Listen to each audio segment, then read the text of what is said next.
कार्यकाल में भी आपकी अनदेखी कोई हो रही है राजनीति में? नहीं, अनदेखी करेगी तो हम मजबूत लोग हैं, हमारा विपक्ष मजबूत है, हम विधानसभा में घेरने का काम करेंगे, हम जनता के साथ लेके सरकार को घेरने का काम करेंगे और मजबूर कर देंगे सरकार को। जो हमारा जायज हिस्सा है वो लेके रहेंगे।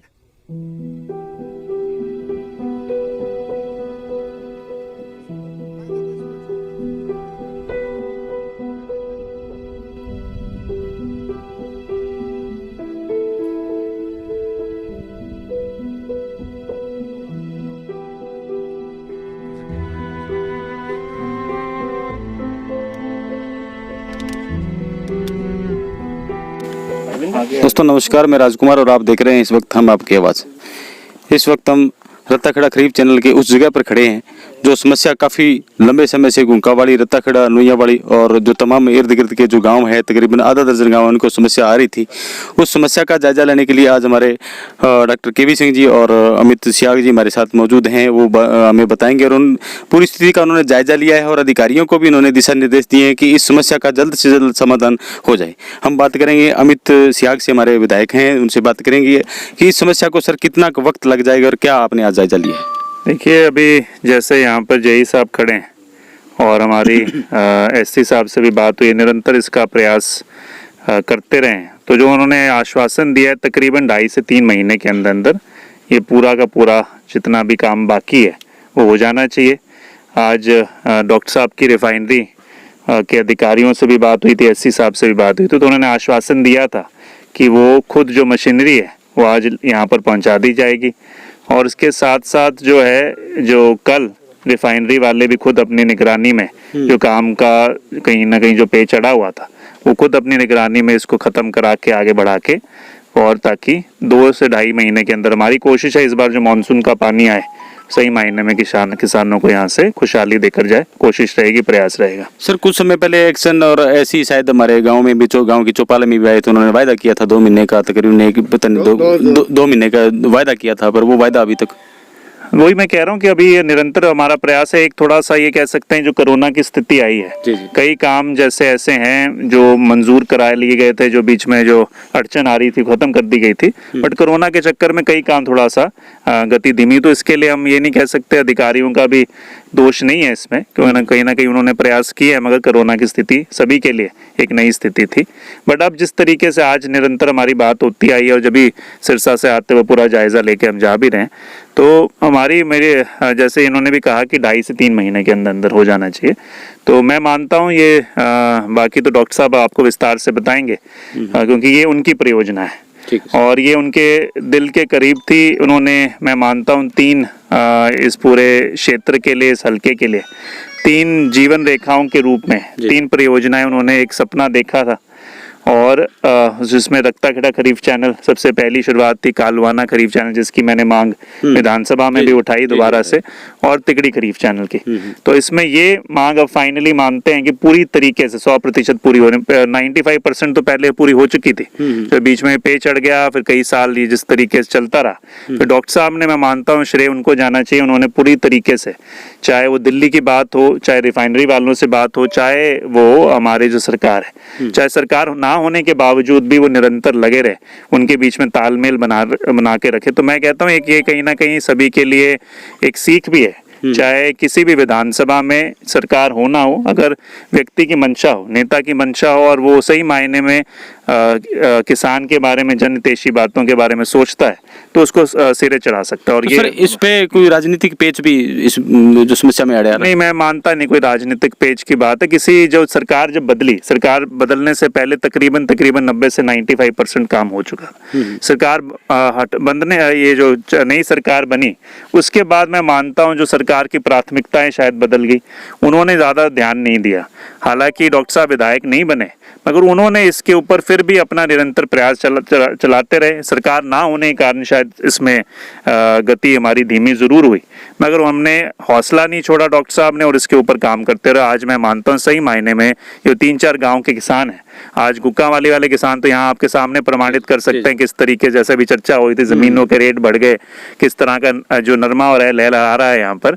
आने वाले समय में जो बाकी जैसे नुइयावाली वाले किसान हैं बाकी हैं, उनको भी मैं मानता हूँ इस परियोजना का पूरी तरीके से फायदा मिलेगा। ये थे अमित सिहाग विधायक, उन्होंने कहा, इन्होंने आश्वस्त किया किसानों को तकरीबन 2.5 से 3 महीने के अंतराल के अंदर इस समस्या का हल करवा दिया जाएगा। अब हम डॉक्टर केवी सिंह जी जैसा कि आप देख रही हैं जो लिंक चैनल है, इसका पूरा श्रेय डॉक्टर केवी सिंह को जाता है, इसमें कोई दोहराई नहीं। हम डॉक्टर साहब से बात करेंगे। डॉक्टर साहब सबसे पहले तो आपका हमारे यूट्यूब चैनल पर स्वागत है। धन्यवाद। तो सर आप ये बताइए कि इसके लिए आपने कितना परिश्रम किया और इस समस्या को हल करने के लिए भी आपके जो प्रयास है निरंतर चलते रहे? देखिए, मैंने 2005 में जब सत्ता का परिवर्तन हुआ, चौधरी भूपेंद्र सिंह हुड्डा मुख्यमंत्री बने जी, और उस वक्त एक रानिया की लोक पंचायत थी और वो लोक पंचायत ने मेरा नागरिक अभिनंदन किया ओटू झील पे जी। और उस वक्त मैंने उस झील को देखकर एक अपने दिमाग में एक तस्वीर बनाई कि अगर इस ओटू झील की खुदाई हो जाए और उस खुदाई होने के बाद काफी नहरें निकल सकती है और उस सरसा जिले में आपासी का काम हो सकता है। जिस तरीके से पहले पुराने टाइम जो 2 नहरें बनी हुई, 3 बनी हुई हैं, जो एनजीसी बोलते हैं, एसजीसी बोलते हैं, एक शायद करमस्याणा जो गग्गर का पानी लगता है जी जी।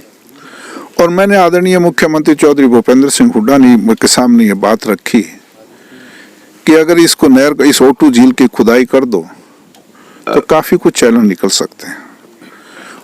ठीक है, कुछ लोगों ने कुछ इसमें एतराज भी उठाया कि खुदाई का क्या फायदा, स्लिट फिर गाद आ जाएगी। तो मैंने बड़ा संघर्ष करके आंकड़ों के साथ सबूत देके कि अगर गाद आती है तो 10 साल के आज अगर खुदाई करते हैं हम तो 10 साल के बाद गाद भरती है जी। पर 10 साल के अंदर किसान की कितनी आमदनी होती है और सरकार की कितनी आमदनी होती है और आपका खर्चा कितना लगता है, ये तीनों आंकड़े मैंने कैबिनेट मंत्री उसमें रखे। तो उस बात में हुड्डा साहब बोले बात सही है, हमारा मकसद है किसान को फायदा करना। और उन्होंने बात मानी, हमने खुदाई की, 2 चरण की खुदाई हुई। अगर जो हुड्डा साहब ने बनाया अगर 4 चरण की खुदाई हो जाती तो आज और ज्यादा उसमें। और उसके बाद मैंने सोचा जो इस तरीके से, और आप सोच के भी उसके बाद 8 नहरें निकली हैं जी। पहले 3 थी, उसके बाद 8, 11 चैनल उस ओटू झील से निकले। और उसके बाद जब मेरे को पार्टी ने आदेश दिया यहाँ सेवा करने का, तब फिर मैंने सोचा, उस वक्त मैंने वहाँ उस हल्के में भी काम किया, कई नहरें बनाई, पर राजनीति बदल गई। मेरे को जब यहाँ सेवा का मैंने सोचा क्यों ना मेरे इस हल्के में भी, तो उस वक्त मैंने आदरणीय मुख्यमंत्री के सामने 3 योजनाएं रखी, रताखेड़ा, कालुआना और तिगड़ी। तो 2 चैनल तो मेरे मंजूर हो गए, तिगड़ी मंजूर नहीं हुई थी, उसको तकनीक वैसे एडमिनिस्ट्रेटिव अप्रूवल हो गया था पर वैसे टेंडर वगैरह नहीं हो पाए। और इन दोनों का नींव पत्थर भी रखा गया, मंजूर हो गया, दोनों का नींव पत्थर रखा गया। पर बदकिस्मती से सरकार बदल गई, तो सरकार बदलने के कारण हमारे साथ सौतेला व्यवहार हुआ। और हो सकता है इस सरकार को तजर्बा नहीं था या उसकी नीयत ठीक नहीं थी, मैं कुछ नहीं कह सकता। 95% काम होने के बाद 5% काम आज तक रुका रहा। कुछ मैं मानता हूँ समस्या ये कि पहली बार शायद मेरे महकमे को भी इसका इतना किसी को ज्ञान नहीं था कि एक बार हमने जब टेंडर छोड़ा उसके बाद में फिर पैसा, मेरे ख्याल में 3 बार पैसे बढ़ाए गए हैं, क्योंकि फिर आखिर उन्होंने रिफाइनरी ने डिजाइन कभी कोई कुछ डिजाइन दे दिया, कभी कुछ डिजाइन दे दिया। अब ये फाइनल डिजाइन हमारा हो गया। और अब भी मैंने 3 दिन 4 दिन पहले बात की तो उन्होंने कहा जी हमारे अधिकारी आएंगे, हम मशीन लेके आएंगे और हमारी प्रेजेंस में कहीं ये ना हो कि पाइप फट जाए। और बाकायदा इसका बीमा भी करवाया 5 करोड़ रुपए का। तो मेरा कहने का मतलब देरी कुछ इसके कारण भी हुई क्योंकि बार बार एस्टिमेट बदलते गए। पर मुझे पूरा भरोसा है कि ये दिवाली जो है, खासतौर पर इधर बाकी बच्चे गांव का जो है, मुइयावाड़ी है, चाहे रताखेड़ा है, चाहे राजपुरा है, अब की बार शुभ दिवाली होगी।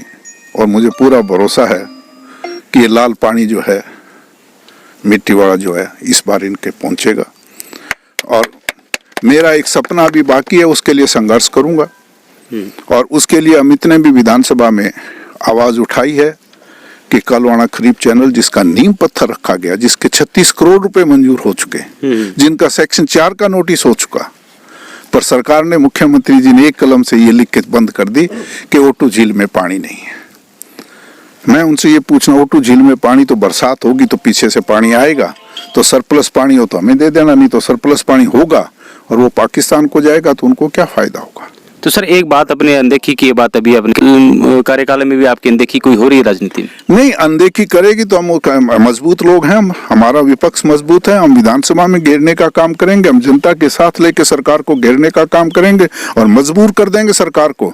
जो हमारा जायज हिस्सा है वो लेके रहेंगे। जिस तरीके लिए इसके लिए बार बार हमने आवाज उठाकर, चाहे मेरे को 10 चक्कर काटने पड़े होंगे नीचे से ऑफिस से लेके चीफ इंजीनियर तक, और आखिर मंजूर हुआ है, काम शुरू हुआ है। और इसी तरीके से मैं जनता के सहयोग से और आप लोगों के सही मार्फत आवाज को बुलंद करेंगे, विधानसभा में अमित को आवाज को बुलंद करेंगे, कालवाड़ा खरीफ चैनल भी बनाकर छोड़ेंगे। सर कारण क्या रहा? थोड़ा सा जो कार्य है वो अटका हुआ है। आपने इस पूरी नहर का निर्माण करवाने में बड़ा योगदान आपने निभाया है। दो ही चीज हो सकती है, या तो सरकार का तजर्बा नहीं है या उनकी नीयत ठीक नहीं थी, कहीं ना कहीं तो गड़बड़ी है ना। तो इतने से छोटे से काम को क्यों रोक के बैठे? ये मैं नहीं कह सकता, किसी पे, मैं व्यक्ति पे किसी पे लांछन नहीं लगाऊंगा, गलत मैंने कभी राजनीति की नहीं ना कहीं ये तो आपको सोचने की बात है कि या तो उनकी नीयत ठीक नहीं है या उनका पैमाना, सोच बदल गई, पैमाना बदल गया। इस डबाड़ी हल्के ने भी कभी हमें सीट दी नहीं, हो सकता है उनकी सोच ही बदल गई, इसलिए कभी काम क्यों करें। सर कुछ समय पहले बातें ये चल रही थी भी इस पुल का जो श्रेय है कोई और नेता ले रहा है, ऐसी कोई बातें उठी थी बीच में? देखो, मैं इस बात में जाता नहीं, छोटी राजनीति, श्रेय किसी को जाए मुझे फर्क नहीं। मेरा काम है सेवा करना और सेवा किसान को पानी दिलाने का। आपके सामने चाहे मैं चुनाव हारता गया पर हिम्मत नहीं आ रही, और मैंने काम किया, काम बोलता है और जनता को पता है किसने काम कराया, कैसे काम होता है, सब जनता को पता है। किसी के जिन्हें मुझे श्रेय की आवश्यकता नहीं, श्रेय जो देना था जनता ने दे दिया ना, 16,000 वोटों से जिता के भेजा, ये श्रेय है और क्या है? इससे बड़ा श्रेय क्या जाए? ये 16,000 वोट जो जीत दिलाई है अमित को, ये मेरे काम का ही वोट है। जी। लोगों को पता है डॉक्टर केवी सिंह ने काम किया, सेवा की है, नहर भी खुदवाई है, खाड़े भी पक्के कराए हैं, बिजली घर भी बनाई है, सड़कें भी बनाई हैं, मान सम्मान भी बहाल किया है, राजनीति की दिशा और दशा भी बदली है। ये श्रेय ही है। Thank you sir. ये डॉक्टर केवी सिंह, उन्होंने एक बात कही थी कि भी किसानों की हकों की आवाज़ हम हमेशा से उठाते रहे हैं और इसका जो श्रेय है वो ये कहते हैं कि हमें श्रेय से कोई मतलब नहीं है, हमें किसानों का भला चाहिए। और इस नाली के जो बांध है इसको निकलवाने के लिए अधिकारियों से उनकी लगातार बातचीत चल रही है। उन्होंने उम्मीद जताई है कि दिवाली तक जो किसानों को है इस खरीफ चैनल का पानी मिल पाएगा।